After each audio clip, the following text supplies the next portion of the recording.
いいよいいよ。はい。小室さん。はいはいはい。座って座って座って。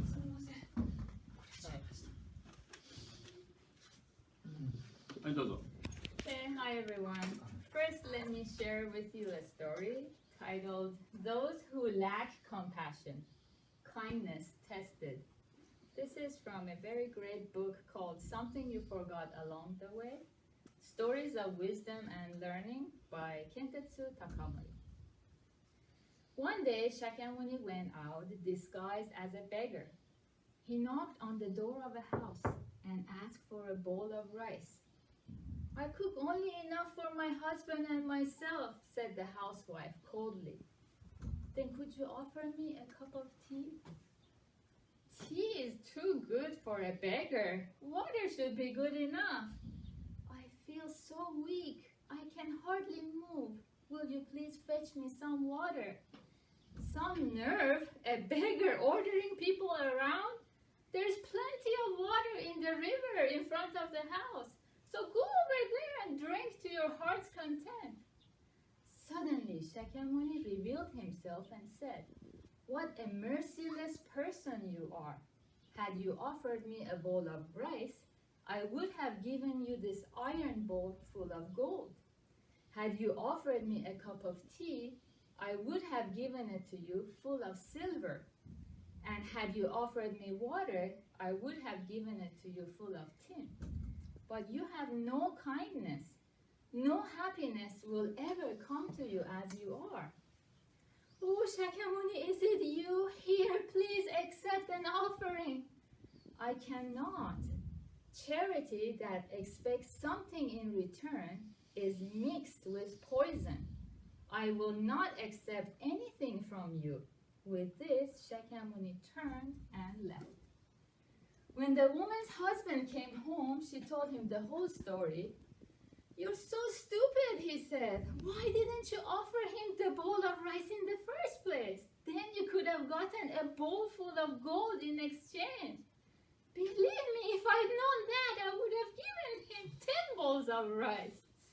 "All right, I'll go after him and give him some rice in exchange of gold," said the husband, and took off after Shakyamuni. Just as his strength was giving out, he came to a fork in the road. A beggar was crouched by the roadside.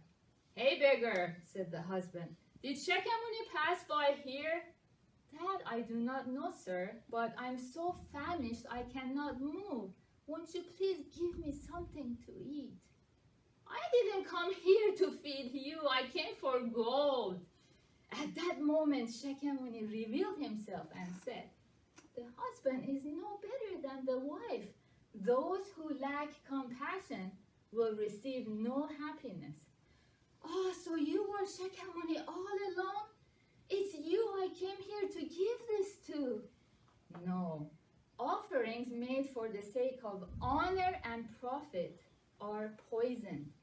I shall not accept them." With this solemn reply, Shakyamuni went on his way. So don't you think this is a very thought-provoking story? And here actually we heard about Shakyamuni Buddha.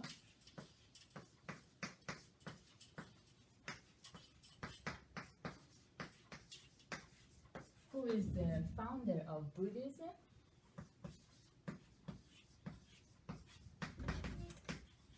And all his teachings throughout his life are actually recorded in more than 7,000 volumes of what are known as sutras.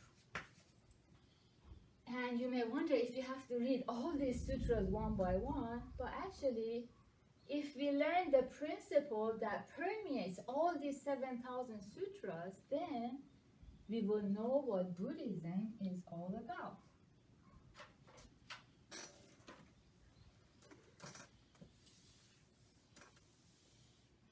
And the one principle underlying all these 7,000 teachings of Buddhism is known as the law of cause and effect.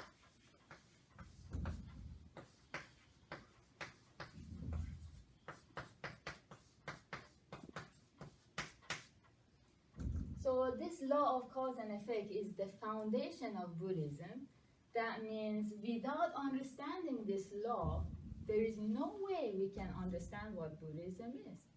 That's how crucial understanding this law is. And when you think about it, when you hear the word law, we hear this word like they talk about the state laws or federal laws. And sometimes we have the traffic laws. And usually when we talk about these types of laws, it's something that doesn't change so easily. Something that changes all the time, we don't call it a law. Just think about traffic laws. You know, if it wants to change so rapidly, as of now, we all make a stop when we see a red light. Just think about it. If it changes from tomorrow, it would be like, what is the law regarding the traffic signals? Should I go or should I make a stop? The society will be in confusion, so it doesn't change. However, because these are all man-made laws,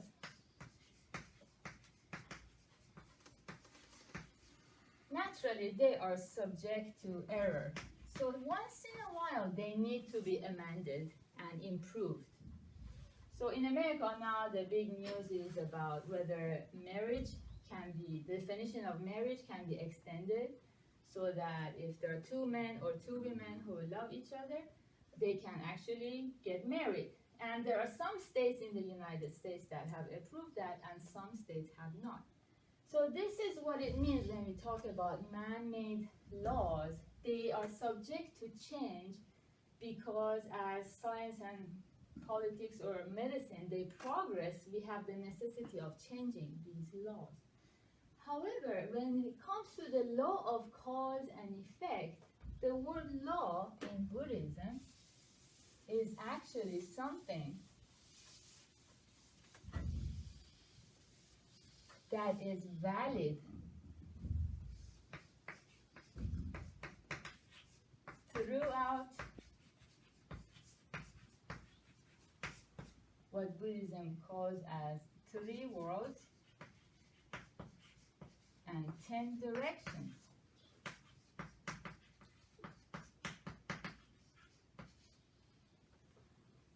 So when we talk about 3 worlds, this is a Buddhist term that means past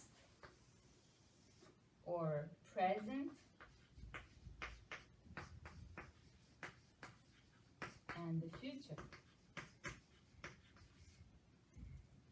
That means throughout all times. It can be 2,600 years ago when Shakyamuni Buddha was living, or today, or 10,000 years from now. And then 10 directions refers to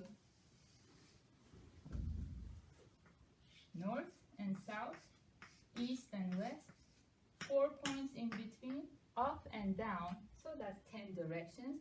In other words, it refers to all locations across all places throughout any countries.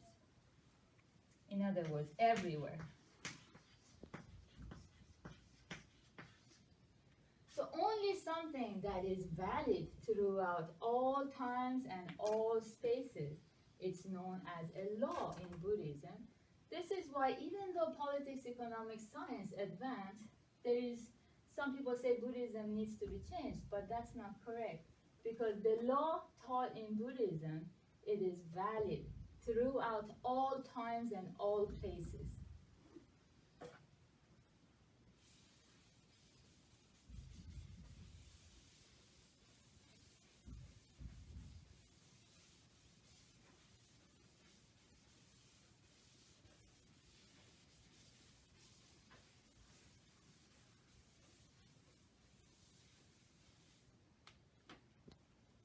And the meaning of the word cause and effect is that effects are pretty much everything that's occurring in our lives. All phenomena, for sure, they have their corresponding cause, and this is what I'm going to be talking about next in my next video.